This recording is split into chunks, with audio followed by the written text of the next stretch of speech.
Yo, what's good, everybody? It's your boy Steph from the Hot Boom Podcast. And Shannon Sharpe and Pat McAfee are being sued by Brett Favre. So why is this?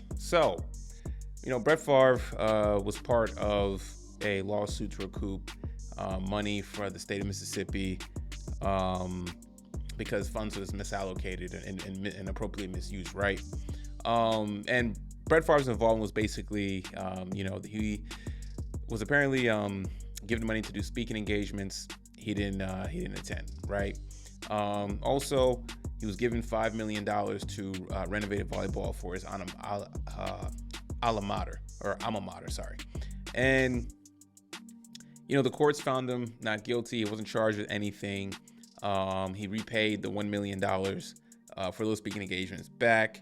And basically, Brett Favre's whole stance was he didn't know where the money came from, right? So when all this was happening, guys like Shannon Sharpe and Pat McAfee, they came at him hard. Shannon Sharpe even said, Brett Favre should be in prison for this.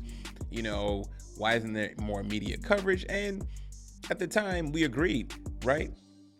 And I think a lot of it was, I think there's something going on between Brett Favre and Shannon Sharpe. Anyway, I mean, listen, the Broncos beat the Packers in the Super Bowl, you know what I'm saying? So I'm sure there's some of that going on here.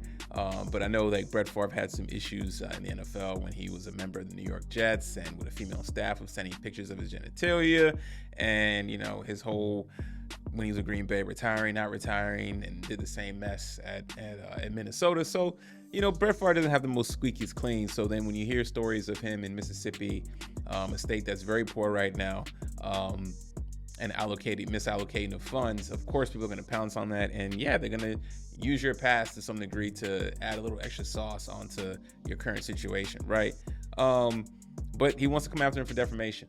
You know what I'm saying? He felt that Shannon Sharpe and Pat McAfee slandered him and dragged his name through the media. I mean, but whose fault is that though, right? I mean, most people agreed, and I don't want to get into the whole misinformation and something like that, because I mean, people reporting it based on documents and paperwork, following the money, the text messages that Brett Favre had of stating that if I get this money, will the media find out? A lot of things were suspicious, right? And given Brett Favre's history, I think it was on par to come after him and put this story on the national scale and get to the bottom of it, right? So just because the courts didn't charge for anything and he repaid the money, he wants to get his pound of flesh, right?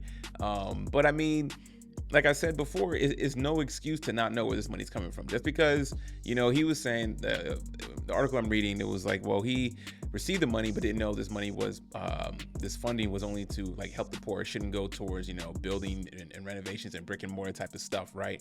And the same goes for $1 million. He didn't know where that $1 million came from. Like, listen, you're NFL, you've made millions of dollars. I'm sure you have accountants, people who are Hawkeyes watching the money come in, watching the money go out.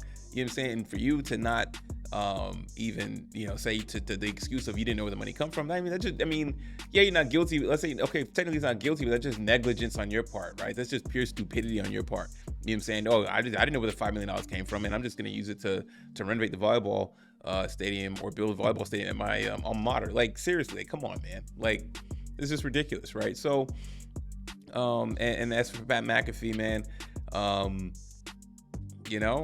don't blame him for getting on Brett Favre either. Same thing. Same thoughts for Shannon as well for him too. Like, I think Brett Favre didn't do himself any favors in how he comes across in his past history, incidences. You know what I'm saying? And now, he feels he wants to come after the media, but it's like you're putting all your energy in the wrong places. If the information was not accurate, then you should go after the media outlets. You know what I'm saying? Maybe it isn't a lawsuit. I didn't see it though, right? Or maybe just their two names got highlighted because they're the popular ones, right? Or the more public-facing figures we know, right? But I mean, I don't know if this is gonna work, man. You know what I'm saying? Those guys work in TV. They're just covering the story like everybody else. And I think that just because you weren't found guilty doesn't mean that you're squeaky clean or that, like you still misuse money to some degree. You know what I'm saying? You still, albeit you paid it back, you still took money and didn't show up to speaking arrangements that, you didn't fulfill those promises to those speaking engagements, right? So And then you had the money to renovate the volleyball at your alma mater, right? But then you don't know where the money came from. You know what I'm saying? So good luck suing. And I'm sure we'll hear statements or hear something from Shannon Sharpe and Pat McAfee. But I just thought I'd cover this real quick because, Super Bowl week, a lot of drama, especially in sports overall, with just the Super Bowl coming up and all these crazy NBA trades. I don't want this one to get missed. I'm sure it'll get addressed pretty quickly. So anyways, guys, thanks for watching. Please like, subscribe. I'm out.